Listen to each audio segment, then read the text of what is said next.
Hi, it's me, Uncle Bill, and I'm leaving Michigan right now, which fucking sucks more than I can really explain. But the part of it that sucks twice as bad, well, not twice as bad, but it does suck a lot, is that I have to drive all the way through Ohio.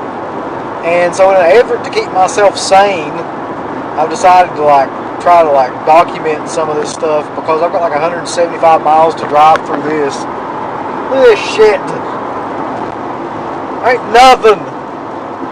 Fucking flat farmland for 175 miles. God, I hate Ohio. I don't think I could really fully explain how much I hate Ohio. But suffice to say, if you're from Ohio and you're watching this, I apologize. Please get the hell out immediately. Because I know people talk shit about Kentucky, but your state, having drove through the entire state, is infinitely worse than my state. Like Michigan and Kentucky both, they're completely different, but they both have character at least. Ohio is it's like the Lance Storm of states. That's the best way I can explain it. It's an ECW reference for anybody that doesn't know. So anyway, I'm going to drive another 100 miles of this shit. And then we'll see if anything happens, anything exciting. Something exciting might happen. A cow might run out or something. Yeah, just for clarification, Ohio still sucks, but also, I wasn't saying that Michigan, anything about Michigan sucks. I was actually saying that it sucks that I had to leave Michigan. I went to, I guess this would be a good time to talk about some of the stuff that I did as we're traveling this wonderful landscape. I went to downtown Detroit with Kelly Marcotte, the Rusty Robots Productions guy, the guy that did the DEADPIT documentary. And now, granted, we didn't go into the bad parts of Detroit, but we were in downtown Detroit. So let that just, set this story up. But there was really nothing that bad about downtown Detroit. You hear all these horror stories, but it was actually a really, really nice city. There's certain parts of it that were run down and that they can't rebuild because they don't have the money to rebuild them right now. But there are other parts of it that were there's opera houses, and I think it was Co-America Stadium or something like that where the Tigers play. All that stuff is awesome. I wish to God I would have been able to get a picture of the stadiums and stuff, because they have huge statues of tigers before you go in that surround the stadium, and I couldn't get a picture because we were just driving through it. Apparently, even Kelly thought it would be a bad idea for me to get out and walk around in Detroit. Because he's afraid if I said anything, I'd automatically be stabbed or something like that. But hey y'all, what y'all doing out here throwing the dice and whatnot? Yeah, but it really is a nice city. Like I said, it's like any other city in the fact that there are nice parts of it, there are horrible parts of it. But I only really saw the nice parts, and nothing happened. I wasn't raped or pillaged. Nothing at all happened. The rape committee didn't come out to meet me. I did get to go by and see some of the houses where people, friends of the show, live and stuff like that, so that was awesome. God, so much shit that happened. So much stuff that happened, as a matter of fact. I guess one of the, I won't say one of the coolest things, because there's 50 cool things that actually happened, but one of the ones that I guess is most memorable to me is to get to meet up with Michael Felsher and Don May Jr. and we went out to this really, really awesome. It's a Brazilian steakhouse. It's called Gaucho's. I've actually still got the menu, and it's just an amazing place to eat because what they do is it's a buffet style meal. You pay one price, and then they give you 15 different types of meat and like seafood and other stuff like chicken and stuff like that. There's a guy that just walks around with it, or guys that just walk around with it on spits. They walk over to your table. You've got this little button that says, you know, if you want something, you turn it one way. If you don't want anything to eat, you turn it down.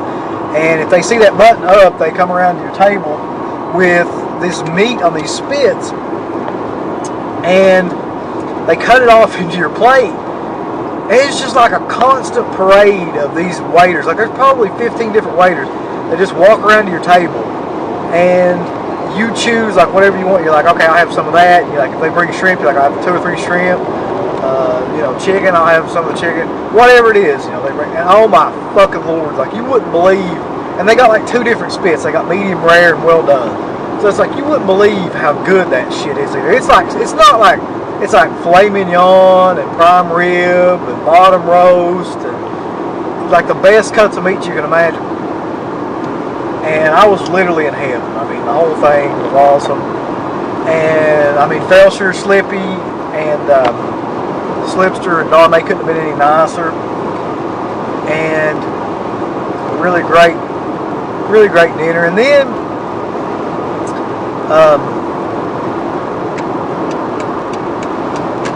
several times we would just go out with Rob Scottra. You might know him from Scottra.com. He does art prints. He does some really good stuff. Spent a lot of time over there. We would, we would just hang out and watch wrestling and stuff, and we would hang out and go out and get something to eat, and that was always awesome because,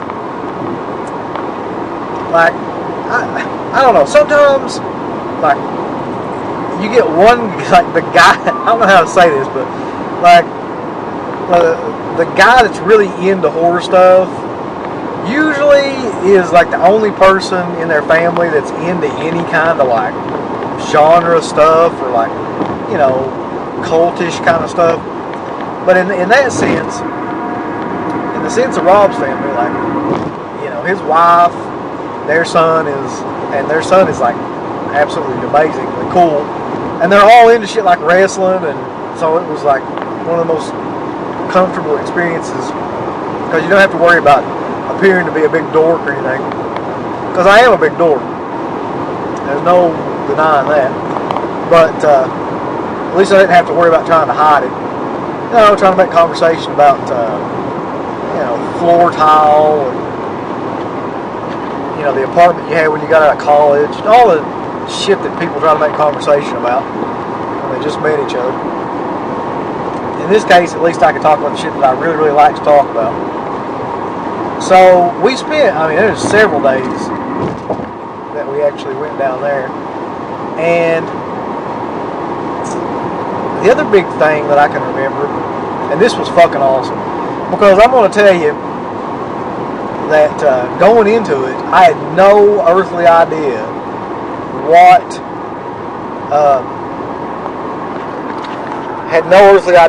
what this movie was, but it just, for some reason, what really happened was we went to see a midnight movie, and it was called Gone with the Pope, and I thought for some reason that it was the movie that I'd seen a trailer for called Massacre Mafia Style. So I got those two movies mixed up, but I mean, it's the same guy. It turns out it's the same guy that did both those movies. But I just thought that because I'd seen that trailer, I thought that it was that movie. And if you've never seen the trailer to Massacre Mafia Style, then you're really missing out because it's fucking hilarious.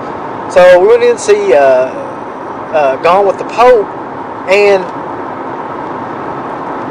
I really don't see how that movie could, like, how Massacre Mafia Style could be any better than Gone with the Pope, because Gone with the Pope is probably my all-time favorite cult film now, and I've seen a shit of like cult films, a shitload of them. It's got to be, if not my favorite, then one of my favorites, because everything about that movie falls into place perfectly. But it was like, it's not, I don't think it's meant to be intentionally funny. If it is meant to be intentionally funny, then the guy that directed it, I think his name's Duke Mitchell, is a fucking genius. But I don't think it is. I think it's meant to be taken like somewhat seriously, which makes it even better because it's like a Troll 2 kind of movie. But anyway, it's the story of a group of guys, a group of mafia, like hitmen, led by this one guy who's hilarious. I can't remember his name now, but he's also the main guy in Massacre Mafia Style, who he decides that he just got out of prison and he's looking for a new scheme, and he decides that the best scheme would be to kidnap the Pope, hold him ransom, and make every Catholic in the world pay them like $1 to get the Pope back. And that way, you know, it'll be like, how many Catholics? It'll be like $250 million or something like that. So they'll be rich forever. And so they kidnap the Pope and they bring him on like the ship, because I guess they sailed over to Italy to kidnap him. And like it turns into like fucking Captain Ron. Like he becomes a friend to all the mafia guys. He's like waking up and like goes in their room and says, "How are you today? Bless you," and all this stuff. Like, and like they've got him dressed in the little like priest collar, like over top of his regular like clothes. I really don't know how to explain how great this movie is until you see it, because it is also one of the most politically incorrect movies I've ever seen. And there's like several scenes making fun of different races, and like there's one scene in particular that comes out of nowhere where they like the head mafia guy hires this really heavy woman and like strips off all her clothes and has her go into one of his buddies' rooms and lay on top of him while he's asleep. Oh my God. Anyway, if you right now, I read up about it, and Bob Murawski and Sage Stallone from Grindhouse Pictures restored the movie after it had been lost for like decades, and they're doing like selected theatrical screenings of it right now. If you ever get a chance to see that movie, and it's if it's 50 miles in any direction from where you're at, go see it. And I swear to you, if you like cult films, midnight movie, you will not be disappointed. There's no way.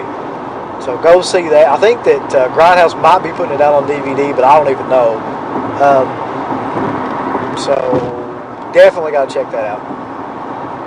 So I guess I'm going to drive another 100 miles through Ohio and pray that some of it falls off the face of the earth and I don't have to do that anymore. Yay, Kentucky! Woo! Back in Kentucky! Holler!